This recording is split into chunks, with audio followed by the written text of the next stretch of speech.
This is Fred Beck and Fred Talks Fighting, proudly sponsored by Boohoo Man. I'm joined over Zoom by Amir Cashman. Amir, I do appreciate you taking the time out today to talk to me.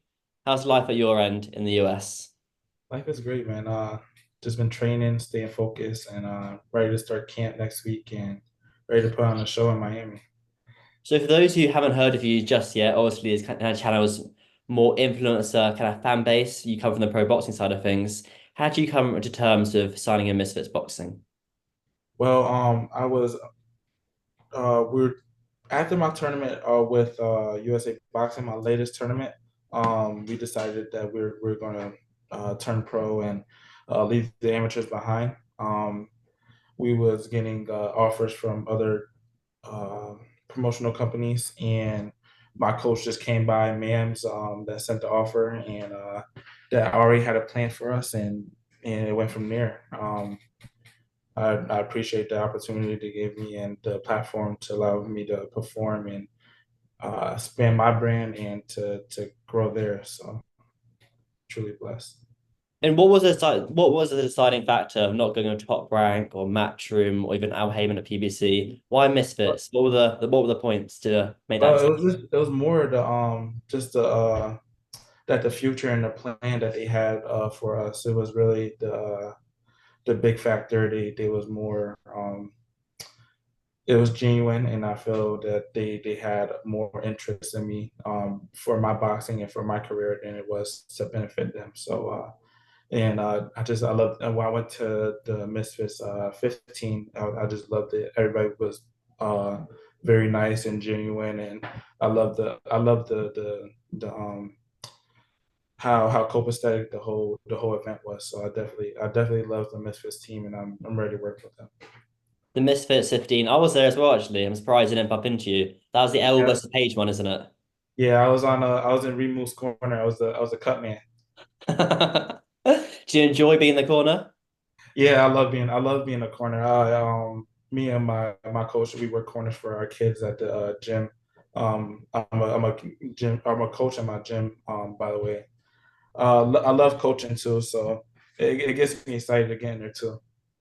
I know I was reading up on you and it says you still do coach back in the amateur gyms. Why do you still do that? What has that got the meaning for you? I know lots of kind of boxers turn pro and they kind of leave there, kind of helping others out and they focus on themselves. How come you still go back and help others out?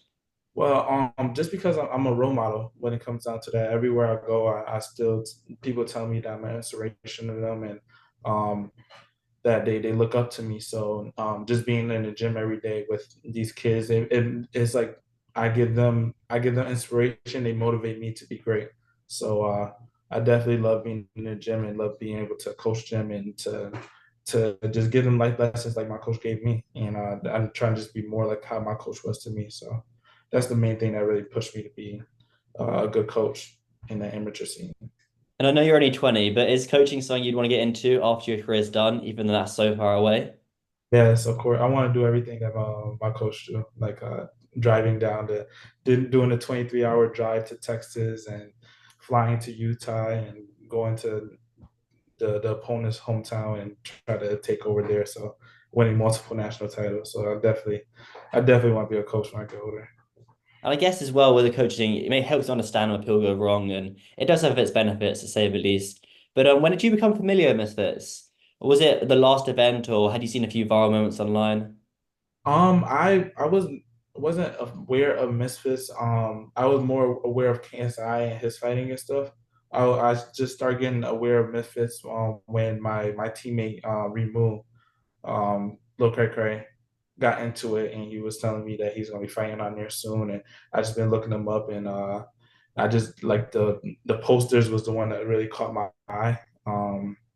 Uh, yeah, and I seen that y'all had like so many influencers and people that there was just so much viewership there. So that was the one thing that caught my eye when I see Misfits. And I know you're probably going to be the most skilled boxer to date to fight on Misfits, probably by quite a long way. But do you take anything from the influence boxes? You take kind of the trash talk or the social media side of things? Can you take a little bit from that as well? That's not really my style. I don't really do the trash talking and stuff. I just let my hands do the talking in the ring. So I'm try to be as humble as possible. But when if they trash talk to me, I'm gonna just let them trash talk to me. You say that now when you're 20, and then as you get on a little bit older, someone says something that gets on your skin, and you just go at it. That's how kind of every boxing kind of prospect starts off. So we'll see how it all unfolds. But obviously, you're making your debut at the Misfits 16 event in Miami coming up very, very soon, just over a month away. Are you gonna have like some sort of vlog series come out on your YouTube channel? You're gonna film Fight Night? Are you gonna do any content wise for it on YouTube? Yeah, I was actually gonna talk to my team about I don't have a YouTube yet, but I post regularly on Instagram and Twitter, and I want to get more into just posting and being able to release like behind the scenes a little more. But I definitely want to get a YouTube channel and be able to show the world what I'd be doing behind the scenes and what's my day like as a boxer and what's my day like in the camp. Well, I think if you look at Devin Haney, I know if you're familiar with Devin Haney's YouTube channel, it's called Devin Haney TV. He's got all his fights going back from when he was in Mexico at 16. So it's quite Yeah, nice at the end of his career, you can look back at all the kind of the fight vlogs of Fight Week. So it's quite nice to yeah, look back on. And it's also great promotion. He does some very good numbers on there. right. And then like people that's like fans, they'll be able to go back and see Mm. how he trained, and they'd be like, oh, this is how he trained when he was 16 fighting in Mexico. So yeah, that's definitely something I want to do in the near future. Certainly, it's a good way to expand your fan base. But Devin Haney was a very talented amateur boxer. I believe your record was 88 and 11 in the amateurs. Is that correct? Yes. That's Yeah, insane. That's that's a pretty, pretty pretty good good. number. It's like 3 years ago I was at half of that, and then now I sprouted up to 88 wins. So and I was pretty active. That's how I'm thinking about it. I was just fighting 20 times a year. It's not really That's not really a lot of people can't do that. So on average, that's about like once every 2 weeks, basically. It's more in bunches. Like it's not one. It's just like one week I'll fight 4 or 5 times. Another week I'll fight like 3 months after I'll fight another 4 times, and then it's more tournaments. So I'll go to 4 or 5 tournaments a year. So it wasn't like every week anything like that. Did you fight any standout? I don't look at a box rec, but it only says 40 and like five. They're missing it on the other like half the other fights, but box rec's kind of hit and miss on the amateur side of things. But did you fight any kind of standout names in the amateurs? I know you probably sparred a few standout names, but did you fight any in the amateurs? And the amateurs, yes, a lot of the Team USA guys I saw. Dante Lane was a really good one. He signed with OTX. Did really well yesterday actually. Jarrell Orate, he is signed with Golden Boy. He was a really good amateur.